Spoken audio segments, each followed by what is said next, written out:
Hey everybody, today we're going to be working on the S13 again.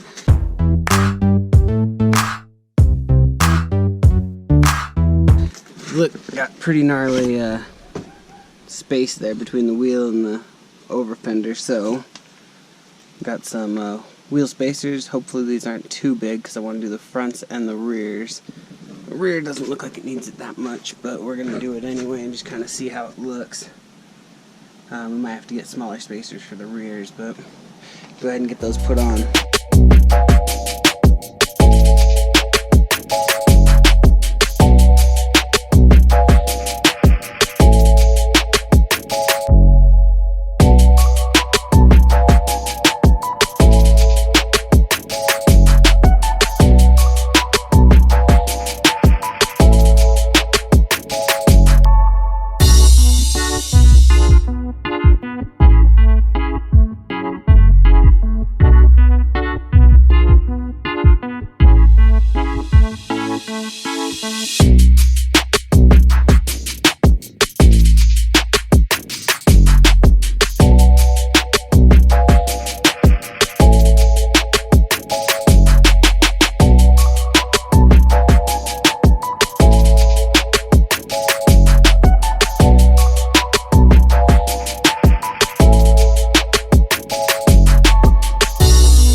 I got this side done. You can see, it's still not perfect, but that's, I think, as good as I'm willing to go, because I don't want to put too big a spacer on it, and that was about all the give they had in those coilovers.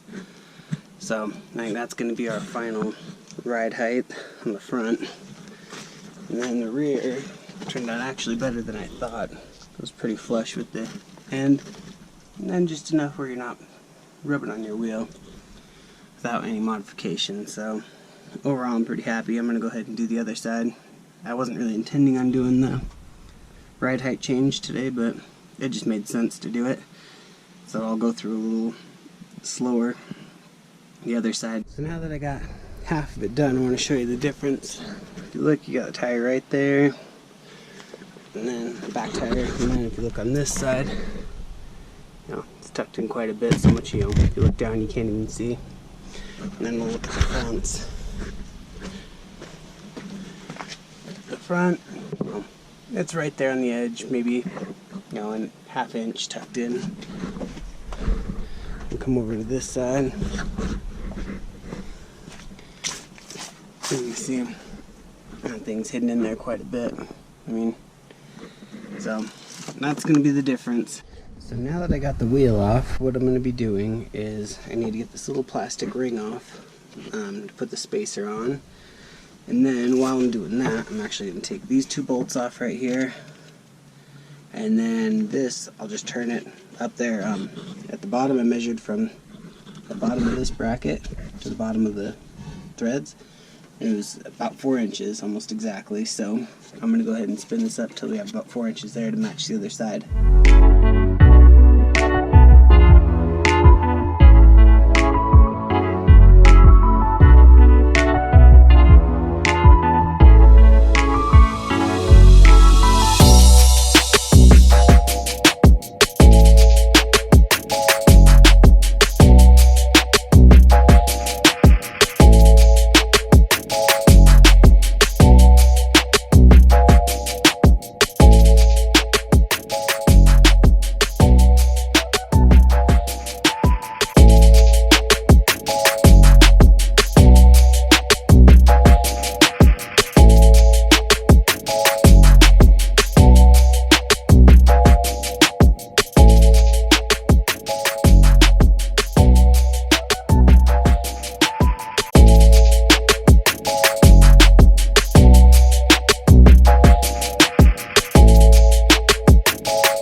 the rear wheel's off. I'm going to also be putting the spacer on here the same way as the front, except this one doesn't have the plastic ring. And then to adjust this coilover, you got to do there's a 17mm bolt right there. And you're just going to go ahead and undo that, and then pull it away, and you're going to use those little they're coilover little wrench. And then you're going to loosen those, bring the ring up to about the ride height you want, and then you're going to spin this to get up to the ring, tighten the ring back down, and that'll adjust your ride height.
So now that we got this done, you can check, got a similar wheel gap to the other side, got about a finger's length. You can run your fingers along in there. You can still feel the rub, so hopefully when you're out driving, won't be a ton of rub on the wheels, but we'll go test it out in a bit.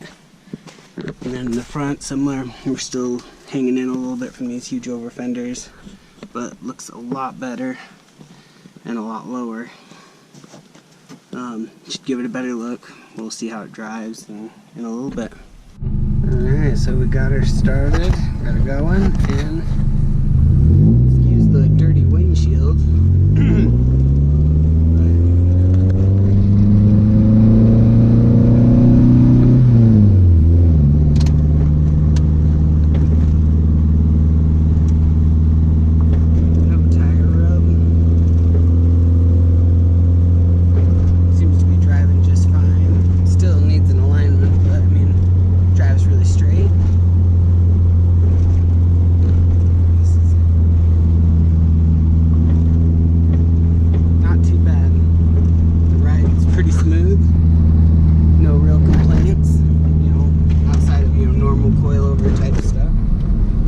Now that we've got the wheels and tires taken care of, what's next is going to be fluid changes and just kind of last minute prep before we go. I need to bleed the brakes. I also need to swap out the coolant with some just water and some water wetter.